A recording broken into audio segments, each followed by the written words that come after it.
నమస్కారం. Welcome to నవలా హృదయం. ఈరోజు కథ వసంత శిశిరం. రచించిన వారు శ్రీమతి నవీన గారు. కథలోకి వెళ్ళబోయే ముందు ఛానల్ను సబ్స్క్రైబ్ చేయడం మర్చిపోవద్దు.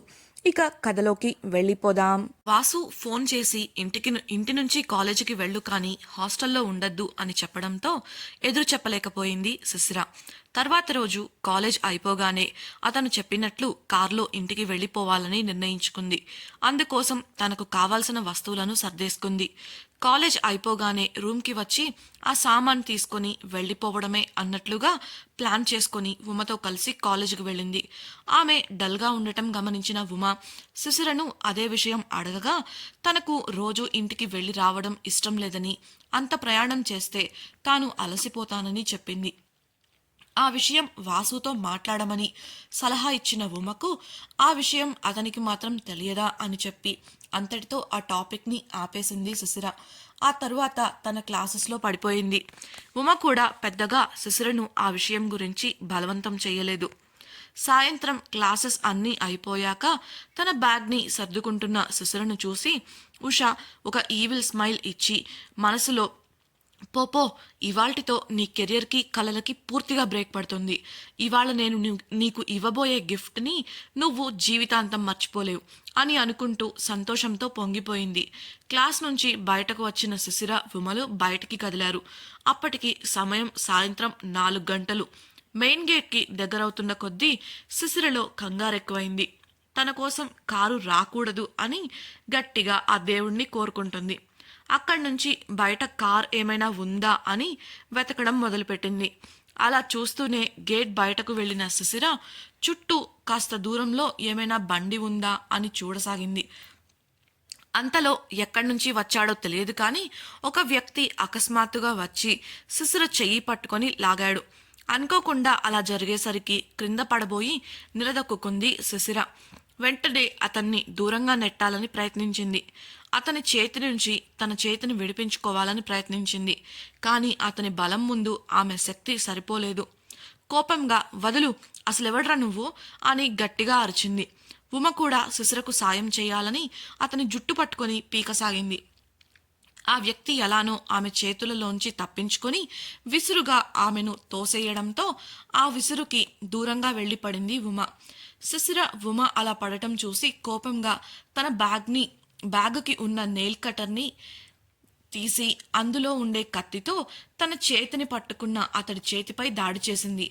ఆ నెయిల్ కట్టర్ ఒక కీ చైన్ కావడంతో తనకు ఈజీగా అందింది. ఆమె నుంచి ఆ దాడిని ఊహించని ఆ వ్యక్తి గాయం కావడంతో ఆమె చేతిని వదిలేశాడు. అదే అదునుగా ఉమ వైపు పరుగులు తీయబోయిన శిశిర జుట్టును వెనుక నుంచి మరో వ్యక్తి పట్టుకొని, నీకెంత ధైర్యం ఉంటే మా నగేష్ అన్నపై దాడి చేస్తావు అంటూ అతని పట్టుని మరింత బిగించడంతో శిశిరకు నొప్పి వల్ల కంటి నుంచి నీళ్లు జారాయి.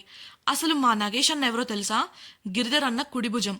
అలాంటిది మా అన్నపైనే దాడి చేస్తావా అంటూ బలంగా ఇంకో చేత్తో ఆమె చేతిని పట్టుకుని తన జీప్ వైపు లాక్కెళ్తున్నాడు. ఉమ, శిశిర గిరిధర్ పేరు విని షాక్ అయ్యారు. అతడి చేతుల నుంచి విడిపించుకోవాలని శిశిర గింజుకుంటుంటే ఉమ కాలేజ్ సెక్యూరిటీ దగ్గరకు వెళ్ళి ఎవరో తన స్నేహితురాలని ఇబ్బంది పెడుతున్నారని వచ్చి సాయం చేయమని చెప్పడంతో ముగ్గురు సెక్యూరిటీ వాళ్ళు ఆమెతో అక్కడికి వచ్చారు. వారిలో ఒకరు ఆ అమ్మాయిని వదలండి అని అరుస్తూ ముందుకు వెళ్ళబోయాడు.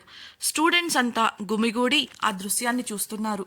అంతలో నాగేష్ మాట్లాడుతూ, రేయ్, దీంతో నీకు సంబంధం లేదు. ఇది మా అన్న గిరిధర్ పెళ్ళాం. అందుకే మా అన్న తీసుకురమ్మంటే తీసుకెళ్తున్నా అని బెదిరించినట్లు చెప్పాడు. అది విన్న అక్కడి వారంతా షాక్ అయ్యారు. శిశిర మాట్లాడుతూ, అబద్ధం, అతను చెప్పింది నమ్మొద్దు, దయచేసి నాకు సాయం చేయండి అని చెప్పబోతుండగా అక్కడే స్టూడెంట్స్ల మధ్యలో ఉన్న ఉషా సెక్యూరిటీ దగ్గరకు వెళ్ళి, అవునండి, ఆమెకు పెళ్ళయింది. ఆ గిరిధర్ అనే వ్యక్తి ఆ అమ్మాయి హస్బెండ్. నా దగ్గర శుభలేఖ కూడా ఉంది. ఇది మొగుడు పెళ్ళాల గొడవ. అనవసరంగా మీరు దీనిలో ఇన్వాల్వ్ అవ్వకండి. అలా అయితే మీరే ఇబ్బంది పడతారు. వదిలేయండి అని చెప్పింది. ఆమె ఫ్రెండ్స్ కూడా ఆమెకు వంత పాడటంతో సెక్యూరిటీ వాళ్ళు ఆలోచనలో పడ్డారు.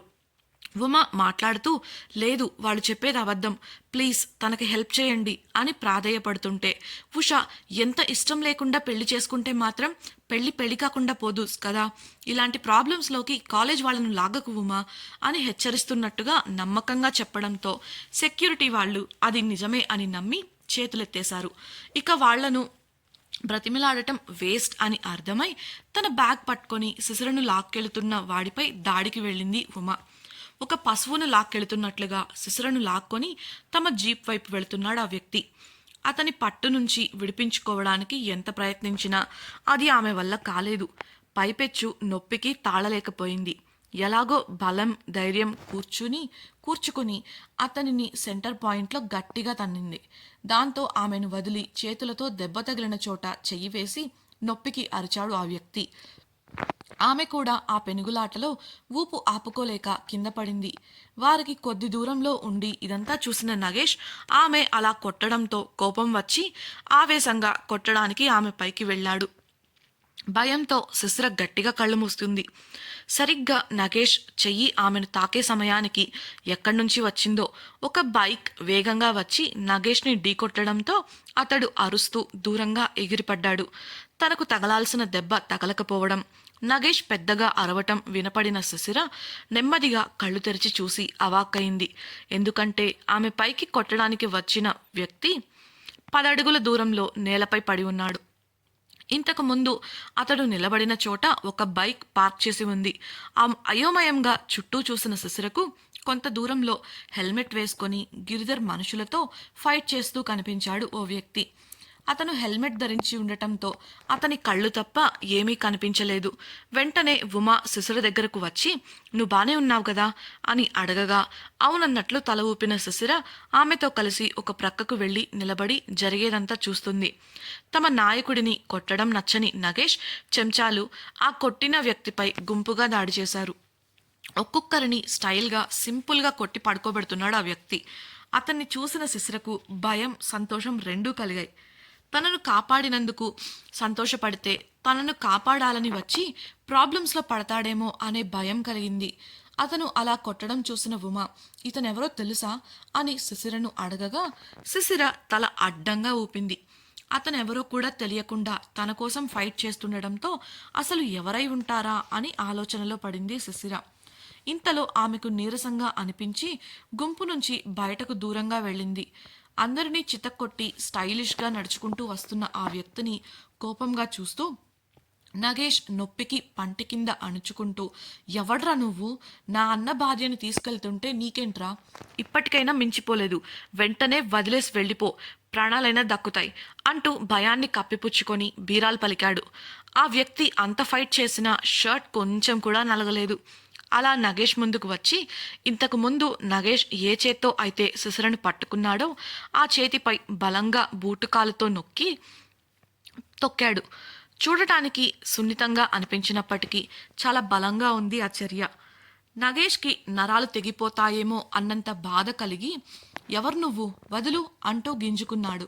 కసితీరా అతని చేతిని తొక్కి ఛిద్రం చేసిన ఆ వ్యక్తి కిందకి వంగి నగేష్ కాలర్ పట్టుకొని దగ్గరకు లాక్కొని చింతనిప్పుల్లాంటి కళ్ళతో సూటిగా అతని కళ్ళల్లోకి చూస్తూ, ఆ అమ్మాయి నీ అన్న భార్య అని చెప్తున్నారా, ఇంకోసారి తన జోలికి వస్తే ప్రాణాలతో ఉండడు వాడు, నేనెవరు అని వాడు అడిగితే చెప్పు, ఆ అమ్మాయికి అసలు మొగుడిని అని చెప్పి పిడికిలు బిగించి అతడి ముఖంపై గట్టిగా గుద్దడంతో నగేష్ స్పృహ కోల్పోయాడు.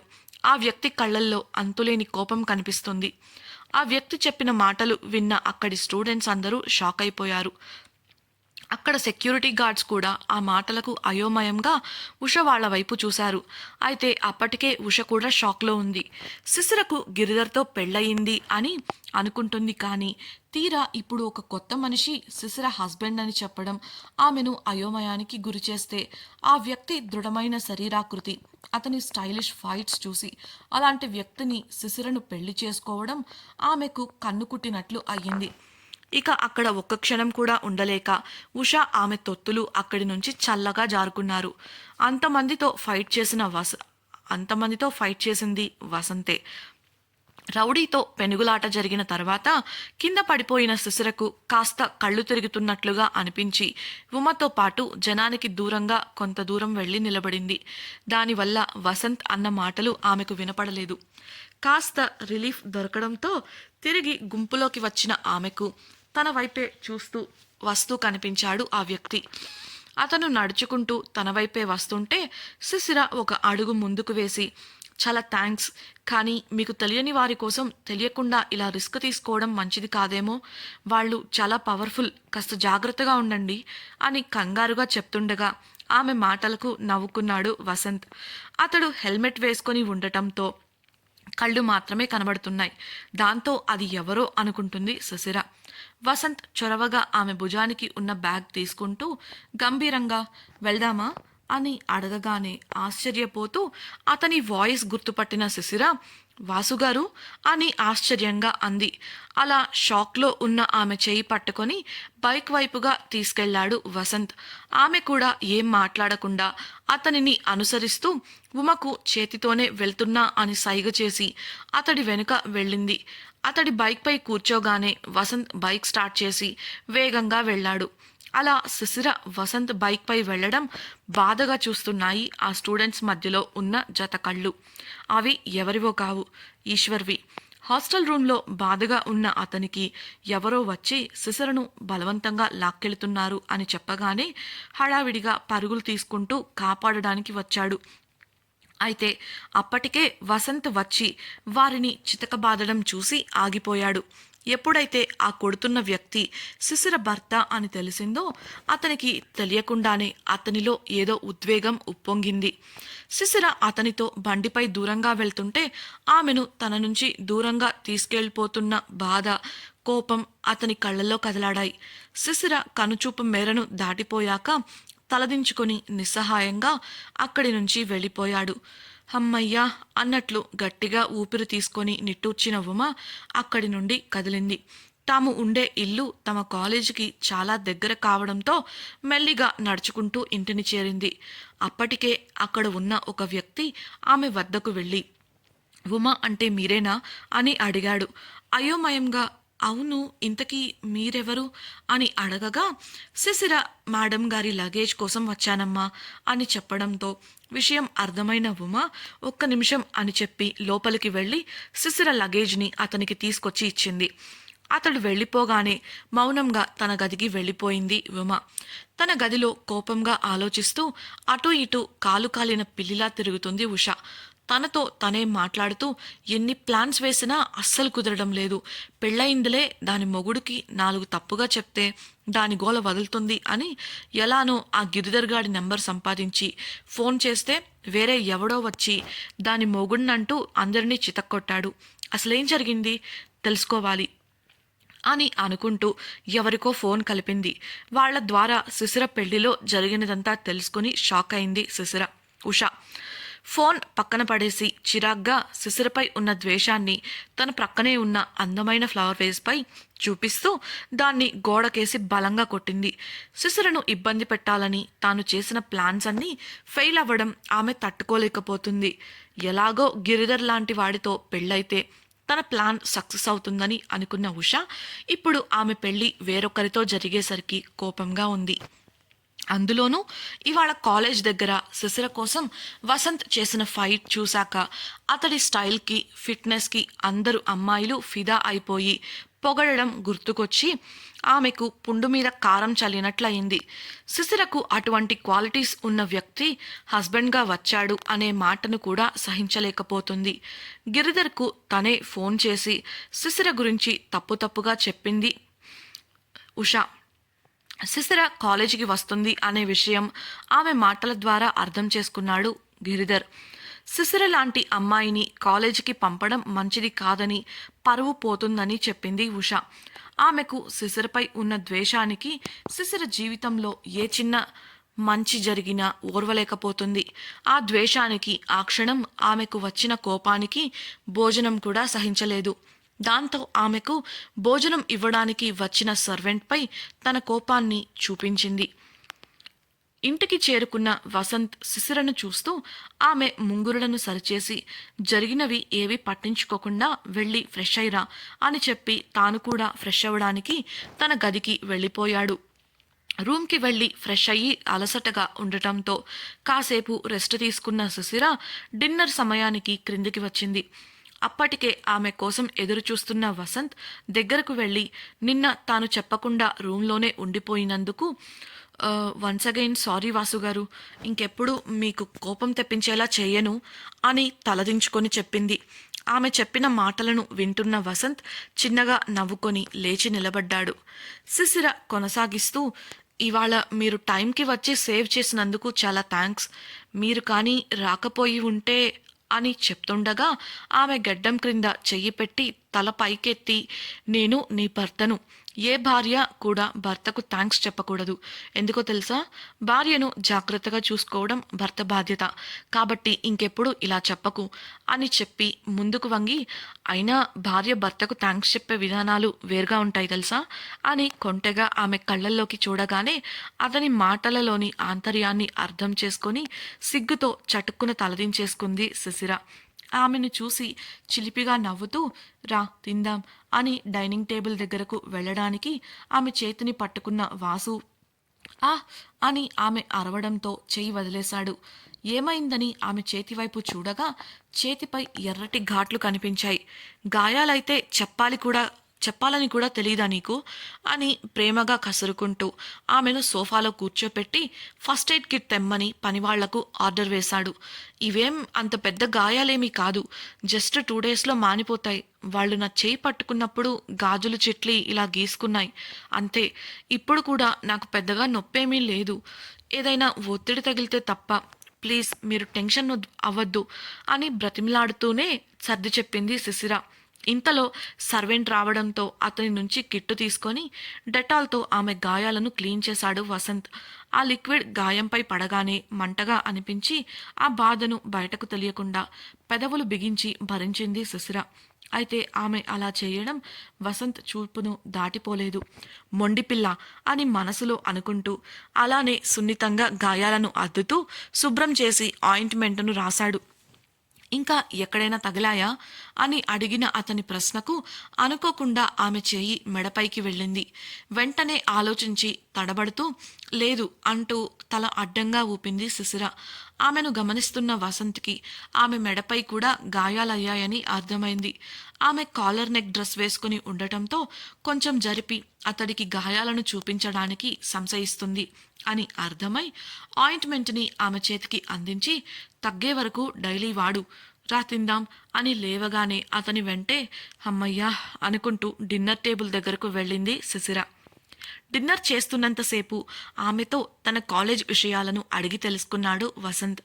డిన్నర్ పూర్తి చేశాక వసంత్ పిలవడంతో అతనితో పాటు గార్డెన్లోకి వెళ్ళింది శిశిర. చంద్రుడి వెన్నెల కాంతికి విద్యుత్ దీపాలు లేకపోయినా ప్రకాశవంతంగా ఉంది ఆ తోట. ఒకే బెంచ్పై పక్కపక్కనే కూర్చున్న ఇద్దరూ చల్లటి గాలిని ఆస్వాదిస్తూ కీచురాళ్ల శబ్దాలను వింటూ కాస్త సమయాన్ని గడిపారు. ఆమెతో మాటలు కలిపాడు వసంత్. ఆమె కూడా అతడు అడిగిన వాటికి సమాధానాలు చెప్పింది. కాసేపటి తర్వాత నాకు కొంచెం వర్క్ ఉంది, నేనింక వెళ్తాను అని చెప్పిన శిశిరతో పాటు తాను కూడా లేచి నిలబడి, అయితే నాకు కంపెనీ ఇవ్వు, నాకు కూడా వర్క్ ఉంది అని చెప్పి లోపలికి నడవడంతో చేసేదేం లేక ఉసూరుమంటూ లోపలికి వచ్చి తన ల్యాప్టాప్ బ్యాగ్ తీసుకొని అతనితో పాటు స్టడీ రూమ్కి వెళ్ళిన శిశిర షాక్ అయింది. స్టడీ రూమ్ అంటే అదేదో టేబుల్ చైర్ వేసి చిన్నదిగా ఉంటుంది అని ఊహించుకుంది. కానీ అది ఒక ఆఫీస్ రూమ్లా కనబడేసరికి షాక్ అయింది. తన ఆశ్చర్యాన్ని బయట పెట్టకుండా లోపలే దాచుకుంది. ఆ రూమ్లో ఒకవైపు చాలా పుస్తకాలు ర్యాక్స్లో సర్ది ఉన్నాయి. చూడటానికి మినీ లైబ్రరీలా అనిపించింది. మరోవైపు సోఫా, టీపాయ్ ఉంటే దానికి కాస్త దూరంలో వర్కింగ్ డెస్క్ ఉంది. ఆ బుక్స్ చూసిన శిశిర ఒక పుస్తకాల పురుగులా అటువైపు వెళుతుంటే అలా వెళ్తున్న ఆమెను పిలిచి సోఫా చూపిస్తూ నువ్విక్కడ కూర్చొని వర్క్ చేసుకో అని చెప్పాడు వసంత్. సరే అని సోఫాలో సెటిల్ అయింది. ల్యాప్టాప్ తెరిచిన శిశిర అక్కడ కూర్చొని పని చేసుకుంటూనే ఉన్నా ఆమె చూపంతా ఆ అల్మరాలాలో ఉన్న పుస్తకాల మీదే ఉంది. మధ్య మధ్యలో వసంత్ తనను చూడట్లేదు కదా అని అతని వైపు చూస్తూ ఉంది. తన పనిని పూర్తి చేసుకుని బ్యాగ్ సర్దుకొని చెప్పడం కోసం వసంత్ టేబుల్ దగ్గరకు వెళ్ళిన ఆమె అతడు చదువుతున్న ఫైల్ని చూసి బొమ్మలా నిలబడిపోయింది. తన దగ్గరకు వచ్చి ఏం మాట్లాడకుండా నిలబడిన శిశిరను ఏంటన్నట్లు చూశాడు వసంత్. ఆమె తడబడుతూ ఆ file smart work group file మీ దగ్గర ఎలా ఉంది అని అడగగానే నవ్వుతూ దానికోసం వర్క్ చేస్తున్నప్పుడు ఆ ఫైల్స్ కాక ఇంకే ఉంటాయి అని అడిగాడు. అంటే మీరు స్మార్ట్ వర్క్ గ్రూప్లో వర్క్ చేస్తున్నారా అని అడిగింది శిశిర. అవును, ఇప్పుడేంటి అది అడగడానికే వచ్చావా అని అడిగిన వసంతకు ఏం లేదు, జస్ట్ తెలుసుకుంటున్నాను, ఇక నేను వెళ్తాను, గుడ్ నైట్ అని చెప్పి వెనుతిరిగింది. వెళుతున్న ఆమెకు గుడ్ నైట్ చెప్పి అని వినపడేలా చెప్పి ఆమె వెళ్లే వరకు చూస్తూ ఉండిపోయాడు వసంత్. వైజాగ్ గవర్నమెంట్ హాస్పిటల్ బయట ఎవరూ లేని స్థలంలో ఒక కార్ ఆగగానే ముసుగు వేసుకున్న వ్యక్తి దిగాడు. ఎవరికీ కనిపించకుండా దాక్కుంటూ ఎమర్జెన్సీ వార్డు వైపు వెళ్ళాడు. ఆ వార్డ్ బయట ఉన్న పోలీసులను చూసి వారికి తెలియకుండా మరో మార్గంలో లోపలికి వెళ్ళిన అతడు అక్కడి దృశ్యాన్ని చూసి కిన్నుడయ్యాడు. ఒంటి నిండా గాయాలతో ఒక వ్యక్తి మంచంపై స్పృహ లేకుండా పడి ఉంటే ఇంకొంతమంది శరీరం అంతా కట్లతో లేవలేని పరిస్థితులలో కనిపించారు. అంతలో మంచంపై గాయాలతో ఉన్న ఓ వ్యక్తి ఆ ముసుగులో ఉన్న వ్యక్తిని గుర్తుపట్టి పెద్దగా అరవగా ఆ వ్యక్తి అతని దగ్గరకు వెళ్ళి నోరు మూసేసి అరవద్దని బెదిరించాడు. దాంతో అరవడం ఆపేసి తన వాళ్లను చూడమన్నట్లు వాళ్ల వైపు చూశాడు. ఆ ముసుగు మనిషి వారి వైపు అడుగులు వేశాడు. ఇంతకీ ముసుగులో వచ్చిన వ్యక్తి ఎవరు? ఆ వ్యక్తి కలిసిన గాయాలతో ఉన్న వారంతా ఎవరు? అతడు ఎందుకు ఎవరికి కనిపించకుండా ముసుగులో తిరుగుతున్నాడు? వాసు స్మార్ట్ వర్క్ గ్రూప్లో పనిచేస్తున్నాడని తెలిసి శిశిర ఎందుకు షాక్ అయింది? పుస్తకాల పురుగు శిశిర వాసు స్టడీ రూమ్లో ఉన్న పుస్తకాలను ఊరికే వదులుతుందా? తెలుసుకోవాలనుందా? అయితే తప్పకుండా వసంత శిశిరం రాబోయే ఎపిసోడ్స్ని మన ఛానల్ను సబ్స్క్రైబ్ చేయడం ద్వారా వినేయండి. మీకు ఈ వీడియో నచ్చినట్లయితే లైక్ చేసి షేర్ చేసి మరింత వినోదాన్ని పొందండి. మీ అభిప్రాయాలను మాతో పంచుకోవడం కోసం కామెంట్ సెక్షన్లో తెలియజేయగలరు. ఇట్లు మీ నవలా హృదయం team. Thank you for listening.